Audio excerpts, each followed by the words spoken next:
We're just going to come on to the necktie in a second, but whilst we've got our machine threaded up with red, I'm going to finish off the ends of the waist ties because these have been left raw up until this point. So just lay it out flat, and then you want to just press once, let's say about 1.5 centimetres, give it a good press. This cotton webbing is very obedient, it does what it's told when you press it, it doesn't bounce back, and press again. So you just double turn the end. And we'll just secure that in place with a wonder clip or a pin, so that the next time we hop over to the machine, we've got that ready and we just stitch down that end there, and that tidies up those raw ends. So I've got it, this is the front of the apron, so I've got the turning on the back. It doesn't matter too much which way you turn them, because once it's tied up in a bow, it kind of doesn't really show too much. But if you're a perfectionist, then just check that you're doing the same on both of them. So fold over by 1.5 cms, press, repeat, press, and then pop a wonder clip to hold that in place, ready for when you're going to sew.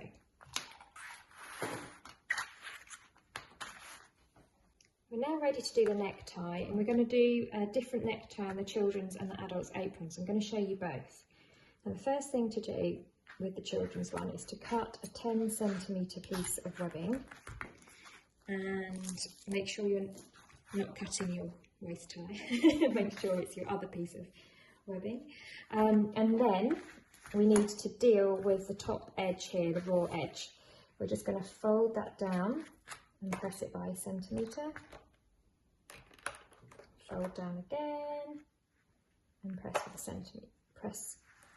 So it's a stingy centimetre, fold, press, just to get rid of those raw edges and tuck them out of the way. Then cut a 4 centimetre piece of the hooky, the rougher of the elastics. We're going to pop that on there and we're going to sew that in place. So that just sits at the top of your tab there. So those are your rough edges tucked away, and you're going to have red velcro in your pack, so don't worry. So the next thing we're going to do is pop over to the machine and just secure that velcro in place with some stitching.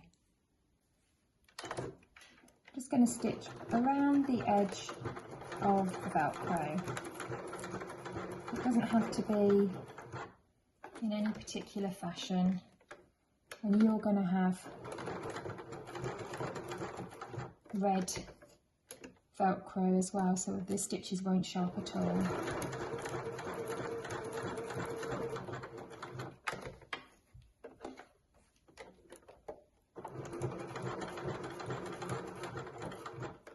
Back over the start again to lock those stitches in place, a couple of back stitches, and there we have it. There you go, so that's stitched on. I'll trim off those threads in a sec. Whilst I'm at the machine, I'll just sew down the ends of my ties as well, seeing as I'm sat here and it's all set up. So I'm just going to come along the edge and just go back and forth along there.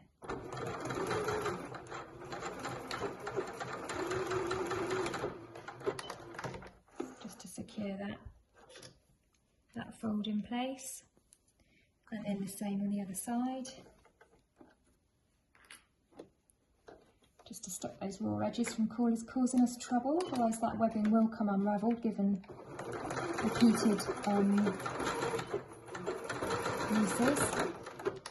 Oops, I should overshot there because I was talking. I wasn't looking at what I was doing at all then. I hope you couldn't tell. There you go. So that's just, and I'll trim those thread tails off.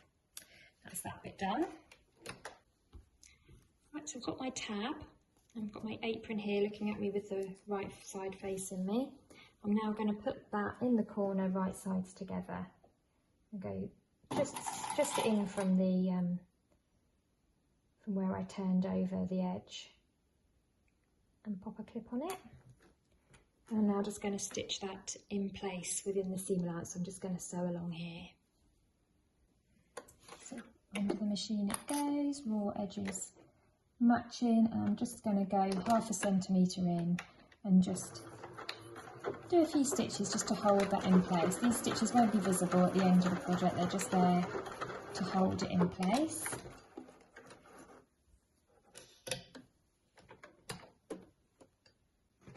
So back over to my webbing, and I'm going to cut a piece which is 60 centimetres long. So I've just measured that out and I'm going to cut that now.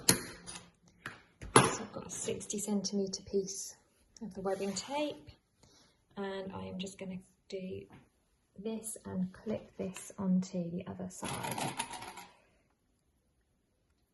There we are. And I'm just going to sew there as I did for this one.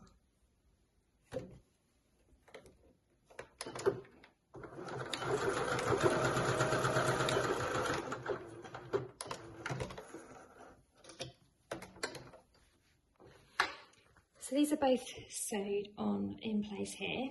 We're going to flip this over to the other side. We're back at our ironing board, and if you remember what we did here, we're going to do exactly the same here at the top. So fold over by 1 centimetre and give it a jolly good press.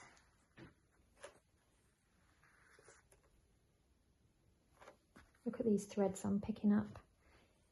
Threads everywhere. You should see my staircase, my goodness. I need to go over it once a day with a vacuum cleaner just to pick up all those threads. Right, and then bringing those this side, we are now going to fold over again.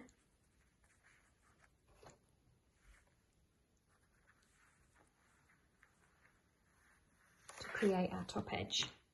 So just 1 centimetre, then another centimetre, just over 1 centimetre. As long as it's nice and even all the way across, that's all good. We want that to be facing this way. There we go. So we're going to do the same as what we did here, and we're going to sew along this edge, and then we're just going to do a little extra stitch here and here to keep these facing upwards.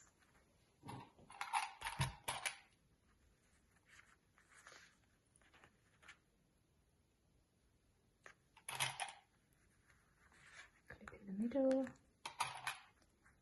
another clip there, keeping that in place. And I'm going to have to swap my machine back over to this neutral colour now. Move that out of the way, and there we go.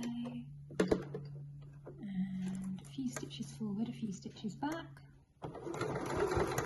You may have to give it a little encouragement because you're now going through a few layers.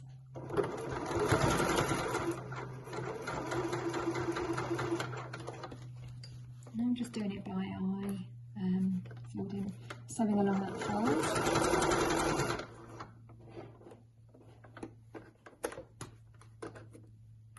Making sure that my tape is pointing this way.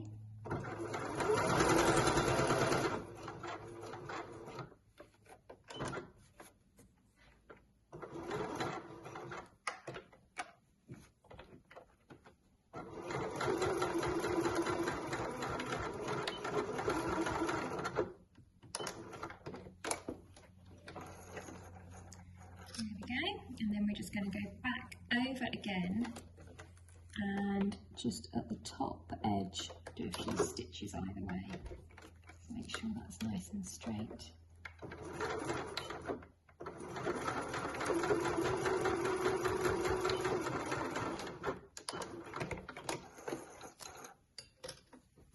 And same again here.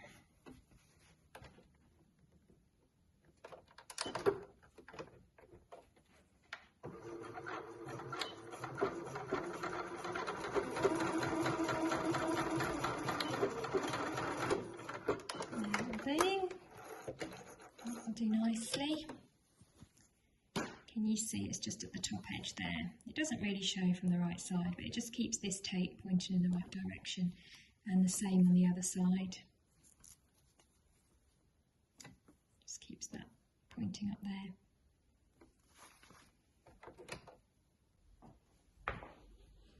We are now on to the very last stage of the make, which is to attach the soft fluffy side of your Velcro.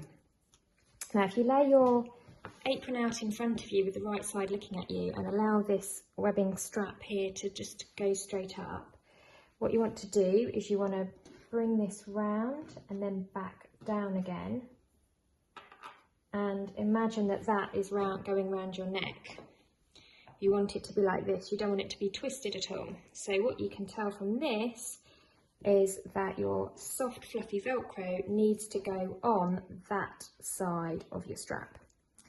So I'm going to attach that there, and that means that your strap will go nice round your neck and it's nice and flat. So I know by laying that out and looking at it that I want my velcro to sit here. I'm going to do exactly the same as I did on this side by turning this end over and over again and then sewing the velcro strip on it over the top. Now, I've cut this, you'll notice, considerably longer than this piece. This is 10 centimetres long, whereas this was only 4. And that is in order that you can have some adjustment on the fit of your apron. So here comes the cat. Hey Puss Puss, have you finished your sleep? There you go. She always comes to join me when I'm sewing. Off you go then. She's going to fall asleep on the ironing board now. Not the safest place.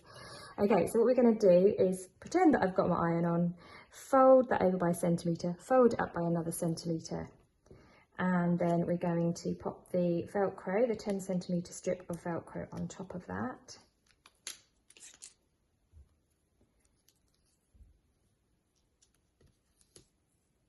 Then we're going to sew that in place to keep it from, got a little wobble there, keep it nice and flat. Then we're going to sew that in place, and then that will form the other side. And the reason why we use Velcro on the children's apron is so that if somebody pulls at this, it's a safety mechanism, it comes undone easily. And that is like a, you know, what I've noticed about all children's aprons is that they'll have Velcro rather than a D-ring or a solid neck strap. And I don't know whether there's a law about it, but I think probably if you're selling aprons, you have to make them like this for children so that they can easily come apart, so to help stop accidents from happening. We all know how crazy children are if we're used to having children in the house. I think it's quite useful as well because it does give you a bit of adjustment on the length there. So I'm going to pop over to my sewing machine as the very last step and just sew a square round there, and that will at the same time secure these ends down and secure the Velcro to the webbing strap. And I'm going to use my, hello cat, I'm going to use my red thread to do that so that from the right side the stitches won't show. And like I said before, you're going to have red Velcro in your pack, so that's not going to show. And once we've done that, hurrah, we've finished our lovely apron for the little one. So I'm going to now go back to my adult apron, which I've been simultaneously making alongside this one. And every step of the way, the adult apron is the same, apart from we're going to use, at the neck position, we're going to use a D-ring, and that's going to give you the adjustment that you need for the size there.